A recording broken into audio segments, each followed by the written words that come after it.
For Richard Brooke, the MHRA's attempt to gag him was the final straw. He resigned from the expert working group the day after the dosage information was finally released. I have regrets it didn't get out as clearly as I think it should do, and I have regrets it hasn't yet pushed the regulator to understand that it needs to change its processes and its approach to regulation.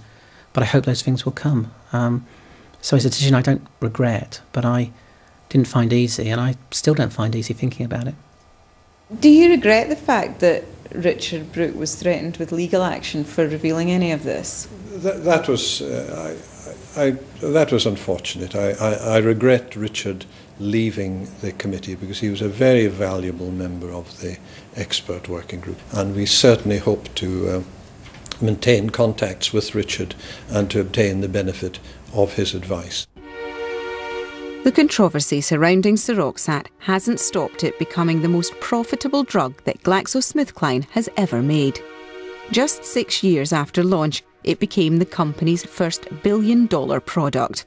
A triumph, some believe, of marketing over science. For a time, even only in a matter of a few years, almost critical scepticism and objectivity were suspended in favour of the all-out rush to develop these new drugs and develop new markets. Because there was such an excitement created about them? Yes. As the head of GlaxoSmithKline once said, there's a lot of runway space out there for SEROXAT. No, let's get the planes down. Getting the planes down would, the company hoped, lead to their second billion.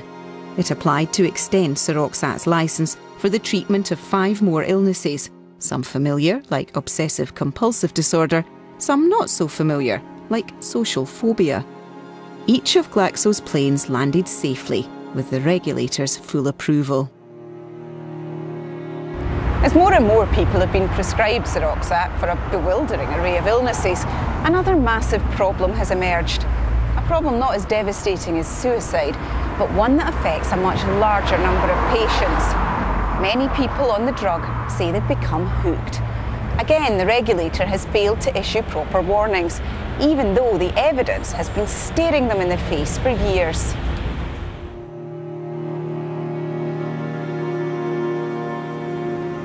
When SEROXAT was first licensed, it was marketed with the regulator's approval as a safe, non-addictive drug.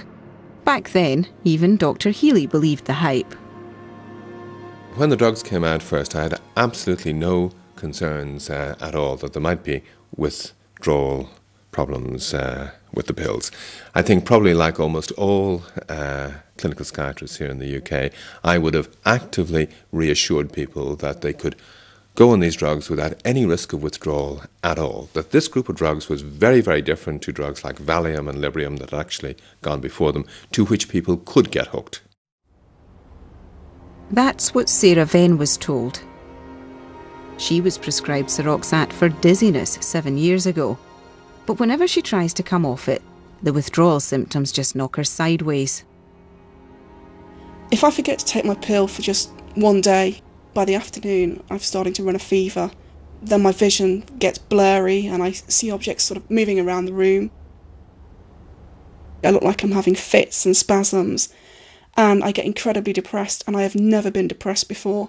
And it's ironic that I'm taking an antidepressant and it's made me suicidal on occasions. In the late 1980s, before SEROXAT was licensed, GlaxoSmithKline funded a clinical trial into the drug's effects on depressed patients. The man they asked to conduct it was Professor Peter Tyrer, a world expert on drug dependence. He came across a problem that would go on to affect millions of patients around the world. After 6 weeks on SEROXAT, some of his patients were feeling better, but some of them were also hooked. After the trial ended, they said, can we continue on these tablets because we feel we've got to have them because they seem to be so effective. But more concern to us was the fact that they were saying, well, I cannot tolerate the symptoms when I stop it. As far as you were concerned then, were these people dependent on SEROXAT? They were showing, yes, signs of dependence. And this was after 6 weeks. Just 6 weeks on the drug? Yes. Some of the withdrawal effects were very disturbing. They also felt more anxious.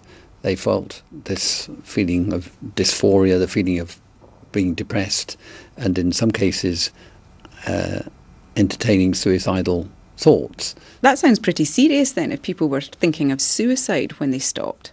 Yes, it is serious, and in particular we were led to believe that these drugs were particularly effective against suicidal thoughts, and therefore having them at any stage during the course of treatment, even and on withdrawal, was a matter of great concern.